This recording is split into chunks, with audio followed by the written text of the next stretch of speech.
ఎందుకంటే మార్వాడీస్ దైవభక్తులు.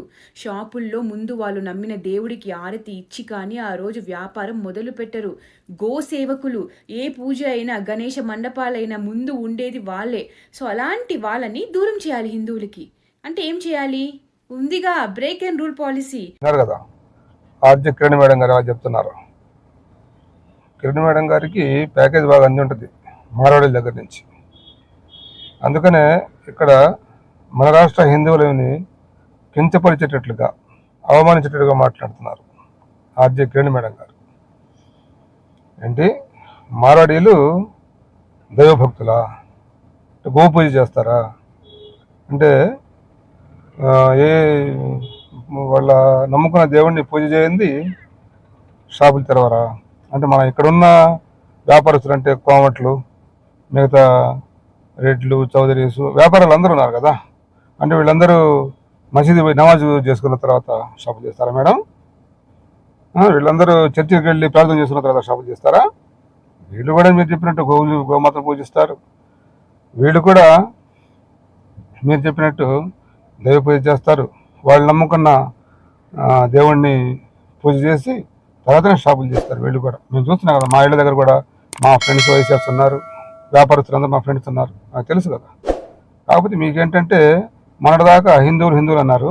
ఇప్పుడు అక్కడేదో మార్వాడీలకి వాళ్ళకి ఏదో వ్యాపారాలు, ఇక్కడ మన వాళ్ళకి వ్యాపారాలు తగ్గినని చెప్పి ఉద్దేశంతో వాళ్ళు కూడా పెట్టుకుంటుంటే మీరు అనేదాంట్లో మాత్రం ఉంది. ఎందుకంటే మార్వాడీలు మీరు ఏదైతే ముస్లింలను ద్వేషిస్తున్నారో, క్రిస్టియన్లు ద్వేషిస్తున్నారో, అలా మార్వాడీలు ఏం చేస్తారంటే ఇక్కడ ముస్లింల మీద విషం కక్కే సినిమాలు, కాశ్మీర్ ఫైల్స్ లాంటివి, ఇలాంటి సినిమాలన్నీ వాళ్ళు తీసి బీజేపీకి సపోర్ట్ చేస్తున్నారు.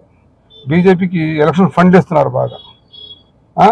కాబట్టి ఇప్పుడు ఇక్కడ ఉన్న హిందువులు కంటే వాళ్ళు బాగా మంచిగా అయ్యారు మీకు. ఎందుకంటే మీరు అది మీ పాలసీ అదే కదా, బీజేపీ పాలసీ.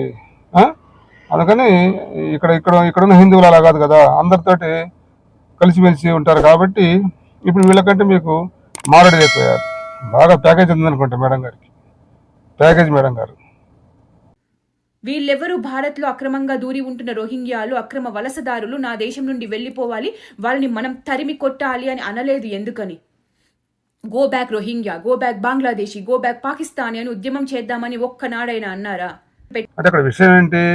మారాడీలకి అంటే ఇక్కడున్న వ్యాపారస్తులకి వాళ్ళకి గొడవ జరుగుతుంది. మధ్య రోహింగ్యాలు, బంగ్లాదేశీయులు, పాకిస్తానీయులు, గో బ్యాక్ రోహింగ్యాలు అను ఇప్పుడు 11-12 సంవత్సరాల నుంచి మీ పార్టీ ఉంది కదా దేశంలో, మరి ఎక్కడ గాడిదలు కాస్తున్నారు?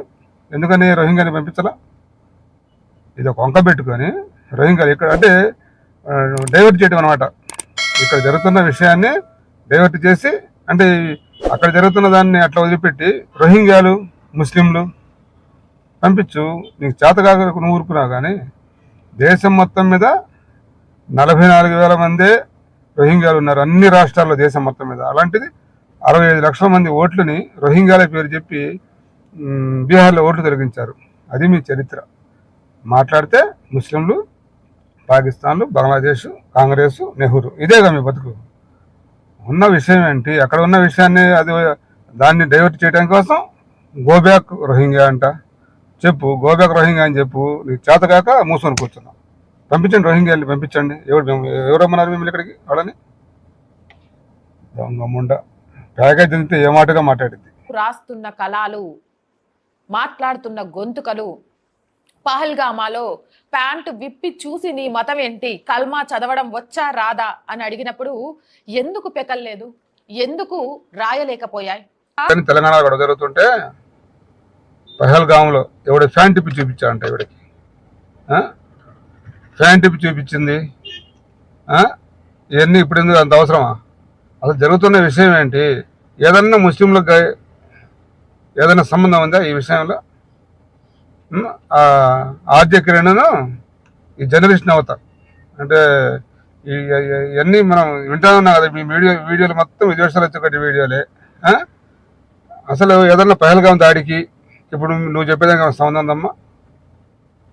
ఎందుకు ఊరిగా జనం మనసులో విదేశాలు రెచ్చగొట్టి గొడవ పెట్టే వ్యవహారాలు తప్ప ఒక్కటన్నా మంచి పని లేదు. ఎందుకు పహల్గాం దాడిలో మరి మన భారతీయుల్ని 26 మందిని పట్టబెట్టుకున్నారు కదా వాళ్ళు వచ్చి ముగ్గురు.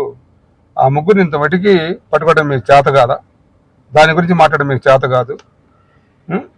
ఆ రాహుల్ గాంధీ గారు ఓటు చోరు గురించి ఓటు దొంగతనం జరుగుతుందని చెప్పి ఆయన అంటే ఆయన మీద పడతారు.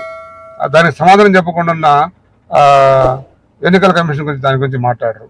అరే ఏమ్మా ఇదే పంచాయతీ పొద్దాకల